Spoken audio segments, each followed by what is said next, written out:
Inaugurati i nuovi locali del pronto soccorso del presidio ospedaliero di Agrigento, sito in contrada Consolida.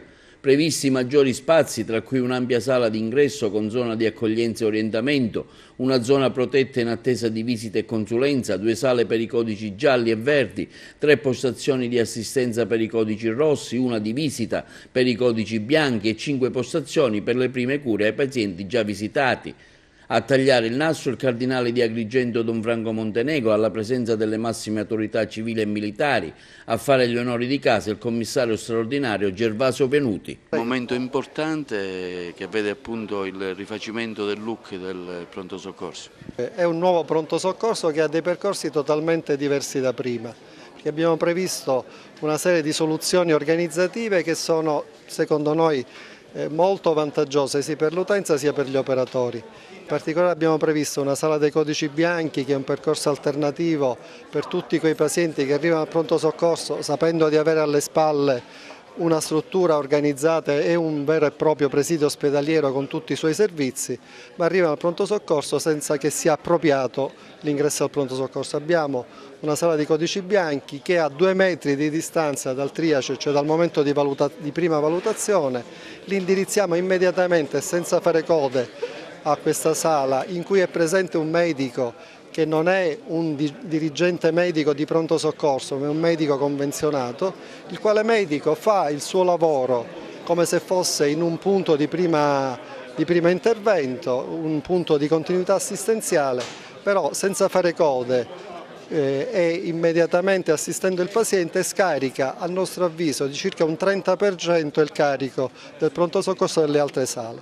Poi abbiamo previsto un'accoglienza protetta e limitata al paziente e a un solo accompagnatore, per cui c'è una sala d'attesa in cui si viene accolti, si viene identificati, si viene dotati di un braccialetto identificativo per il paziente univoco che poi consente di ricollegare tutta la parte di indagini diagnostiche o di attività terapeutiche specificamente a quel paziente e un badge identificativo del suo accompagnatore.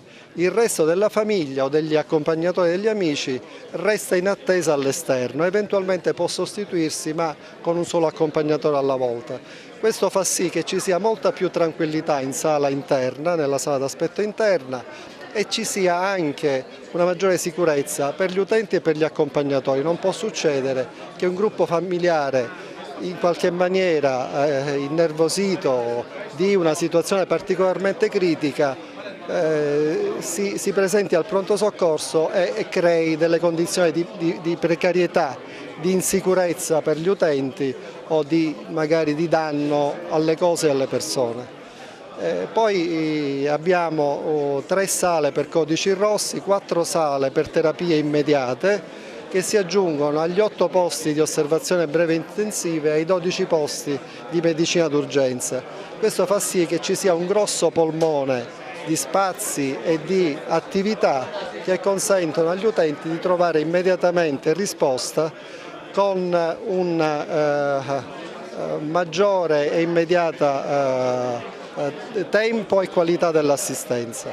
Abbiamo infine previsto che ci sia un'attività effettuata da psicologhe e da volontari che consentono di dare un supporto psicologico e un supporto informativo all'utenza.